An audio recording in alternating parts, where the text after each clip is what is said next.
ለተረቡ ሚያዝያ 15 ቀን 2017 ዓ.ም ሰላም ጤና ይስጥልን የተከበራችሁ ተመልካቾቻችን ከናሁ ቴሌቪዥን የሀገር ውስጥና የባህር ማዶ ዜናዎቻችን ወደ እናንተ የሚደርሱበት ጊዜው አሁን ነው። ከዜናዎቹ ጋር ዳና ታደሰ አብሬያችሁ ቆይታ አደርጋለሁ። አብራችሁን ሁኑ።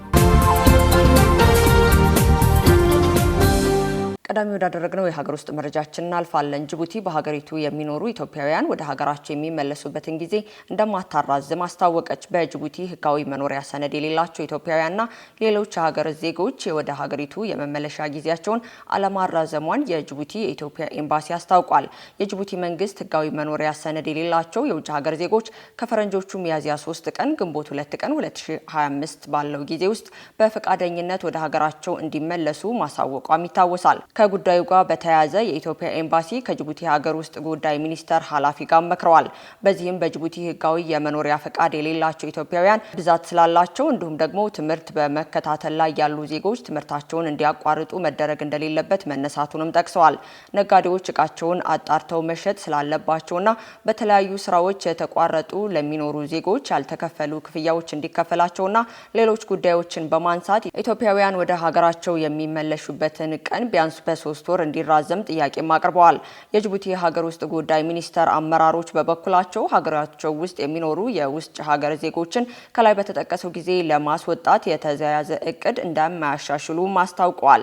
ይሁን እንጂ በኢትዮጵያ ባለቤትነት የተያዙ የንግድ ድርጅቶች በጅቡቲ መኖር የሚያስችላቸውን ህጋዊነትን እስከሚያረጋግጡ ድረስ ንብረቶቻቸውን በአደራ ሰጥተው ሊሄዱ እንደሚችሉ አመላክተዋል።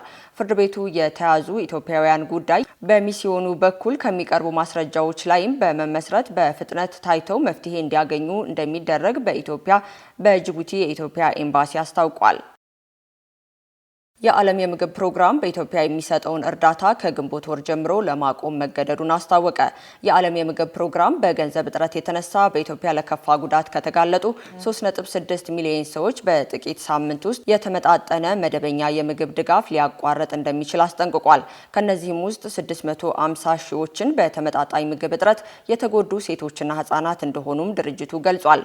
በሀገሪቱ ውስጥ በረሃብና ከፍተኛ የምግብ እጥረት በህጻናት ላይ የሚደርሱ ጉዳት በከፍተኛ ደረጃ መጨመሩንና 10 ሚሊዮን ሰዎች ለረሃብና ለተመጣጠነ ምግብ እጥረት እንዲጋለጡም ድርጅቱ አስጠንቅቋል። ድርጅቱ አስቸኳይ አዲስ የገንዘብ ድጋፍ ካላገኘ በሚቀጥሉት ሳምንት 3.6 ሚሊዮን ሰዎች በኢትዮጵያ የምግብ እርዳታ ሊያጡ እንደሚችሉም አስጠንቅቋል። በኢትዮጵያ የዓለም የምግብ ፕሮግራም ዳይሬክተር ሁኔታውን ሊገመት የማይችል ሁኔታ ድርጅቱ ህይወትን አድን ድጋፍ ከማቋረጥ ውጭ ሌላ አማራጭ የለውም ብለዋል። በኢትዮጵያና በአጎራባች ሀገራት እንደ ሱዳን፣ ደቡብ ሱዳን ያሉ ግጭት 1 ሚሊዮን ዜጎች ከቤት ንብረታቸው እንዲፈናቀሉ አድርጓል ብሏል።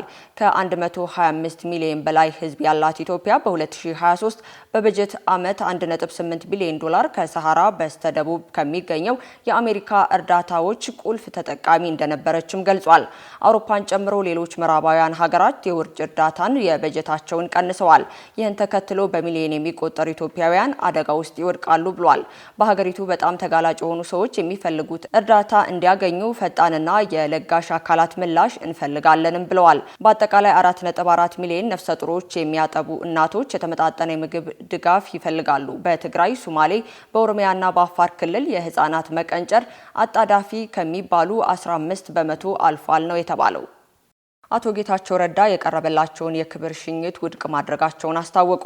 የጠቅላይ ሚኒስትር የምስራቅ አፍሪካ ጉዳይ አማካሪ ሚኒስትር አቶ ጌታቸው ረዳ በአዲሱ የትግራይ ክልል ጊዜያዊ አስተዳደር ፕሬዝዳንት ሌተናንት ጀነራል ታደሰ ወረደ የቀረበላቸውን የክብርና የምስጋና ሽኝት መድረክ ውድቅ አድርገዋል። አቶ ጌታቸው ረዳ ሚያዝያ 3 ቀን 2017 ዓ.ም የጠቅላይ ሚኒስትሩ የምስራቅ አፍሪካ ጉዳይ አማካሪ ሚኒስትር ሆነው ከተሾሙ በኋላ ለመጀመሪያ ጊዜ ለሚዲያ ቃለ መጠይቅ ሰጥተዋል። ሚኒስተሩ ዩኤምዲ የተባለ ሚዲያ በትግረኛ ቋንቋ በሰጡት ቃለ ምልልስ በትግራይ የተደረገውን የስልጣን ሽግግር የትግራይ ህዝብ ደህንነትና ህልውናን የሚያስጠብቅ አይደለም ብለውታል። የፌዴሪ ጠቅላይ ሚኒስትር ዶክተር አብይ አህመድ ለደህንነታቸው ያደረጉትን ጥንቃቄ እውቅና በመስጠት ያመሰገኑት አቶ ጌታቸው በማንኛውም መመዘኛ የትግራይ ህዝብ መልሶ ወደ ጦርነት እንዳይገባ የቻልኩትን ሁሉ እንደማደርግ ቃል ገባለሁ ብለዋል። ትግራይ ላይ እሳቸውን ለመግደል የተሸረበ ሴራ እንደነበረ ገልጸው ይህንንም ሽሽት ከትግራይ ከትግራይ ፖለቲካ የወጡት አንደኛው ፍላጎት እንደሌላቸውም ተናግረዋል። እኔ በክብር መሸኘት ቅድሚያ የሚሰጠው አይደለም፣ ቅድሚያ የሚሰጠው በትግራይ የሰፈነው ህግ አልባ አካሄድን እንዲስተካከል መስራት ነው ሲሉም አክለዋል። የትግራይ ህዝብ የሰጠኝን ክብርና እውቅና ከፍተኛ ነው።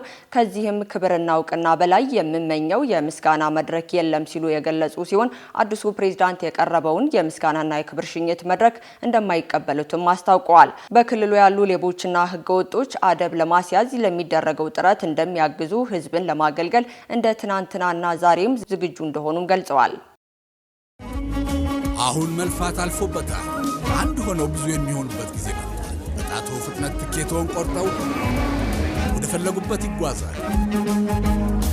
ለመንገዶን ጊዜን ቀድመው በመረጡት ሆቴል ወዲያውኑ ማረፊያውን ይይዛል።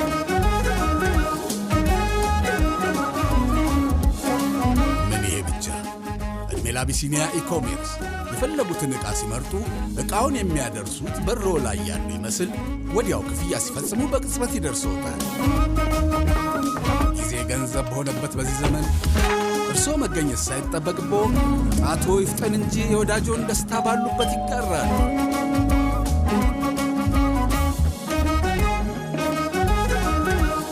አቢሲኒያ የሁሉም ምርጫ።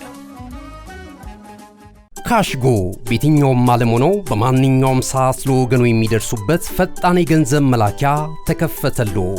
ማስተርና ቪዛ ካርዶን በመጠቀም ከ5 እስከ 20 ዶላር የሚልኩበት አዲስ የገንዘብ መላኪያ መንገድ።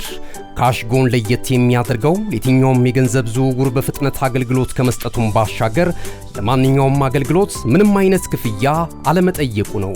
በአገራችን ታሪክ ገንዘብን ከውጪ ወደ ሀገር ቤት በማስተላለፍ በመተግበሪያ መልክ አገልግሎት መስጠት የጀመረው የመጀመሪያው ሀገር በቀል የገንዘብ መላኪያ ዘዴ ካሽጎ ከ4500 በላይ ባሉ የባንክ ቅርንጫፎች አገልግሎት እየሰጠ ይገኛል። ገንዘቦን በሰኮንዶች ልዩነት ውስጥ ይፈልጉ በአካውንቶ ወይንም በእጆ ቆጥረው የሚወስዱበት ልዩ ዘዴ። በቅርቡ ሁሉንም ኢትዮጵያዊ ባለቤት ለማድረግ ጉዞ የጀመረው ካሽጎ ዛሬውኑ መተግበሪያውን በስልኮ ላይ በመጫን የአገልግሎቱ ተጠቃሚ ሆኑ። ፍጥነት መለያችን፣ ኢትዮጵያን መክፈቻችን፣ ካሽጎ ነው መላኪያችን። ካሽጎ የአዲሱ ትውልድ ብራንድ። የተከበራችሁ ተመልካቾቻችን መረጃዎቻችን አሁንም ወደ እናንተ መድረሳቸው እንደቀጠሉ ናቸው። ከውጭ ወዳገኘናቸው መረጃዎች እናልፋለን። የአሜሪካ ድምጽ ወደ ስራ እንዲመለስ ፍርድ ቤት ትዕዛዝ ሰጥቷል። የትራምፕ አስተዳደር የአሜሪካ ድምጽና ሌሎች የአሜሪካ ድጋፍ የሚሰጡ የዜና ማሰራጫ ሰራተኞች ወደ ስራቸው እንዲመለሱና የሚሰጠውን የገንዘብ ድጋፍ ሙሉ እንዲቀጥል ፍርድ ቤቱ ትዕዛዝ ማስተላለፉ ተሰምቷል።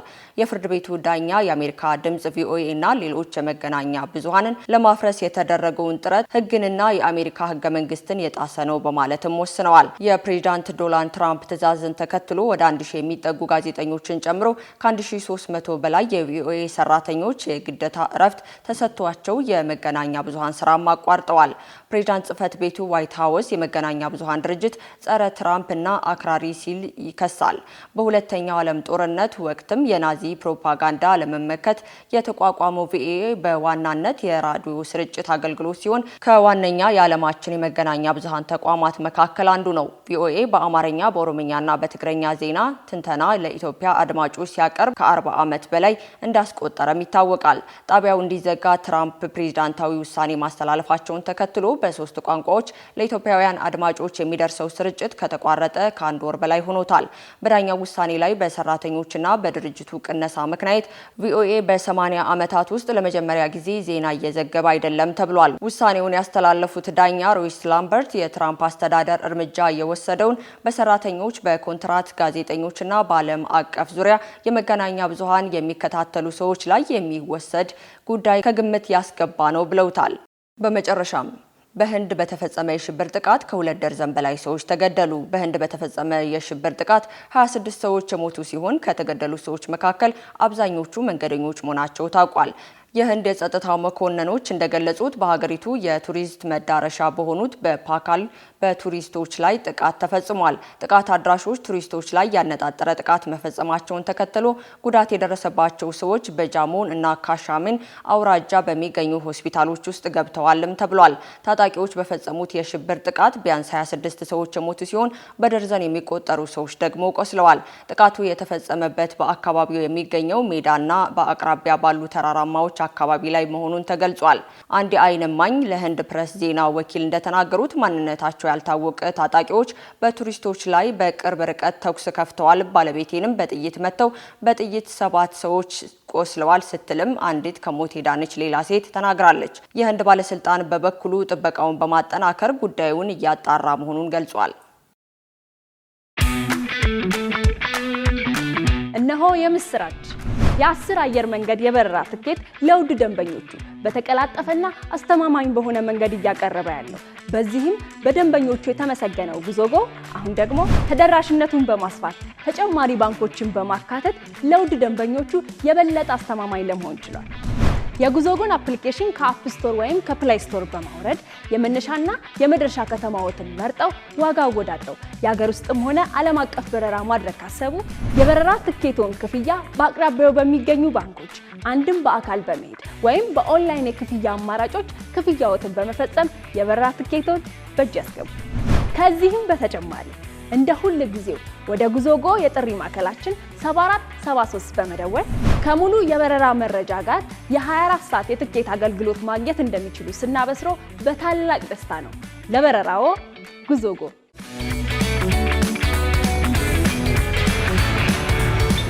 ከናሁ ቴሌቪዥን ለሰዓቱ ያዝንላችሁ መረጃዎቻችን እስካሁኑ ይመስሉ ነበር። ከዜናዎቹ ጋር ኢልዳና ታደሰ አብሬያችሁ ቆይታ አደረኩኝ። የናሁ ፕሮግራሞች ወደ እናንተ መድረሳቸውን ይቀጥላሉ። መልካም ቀን።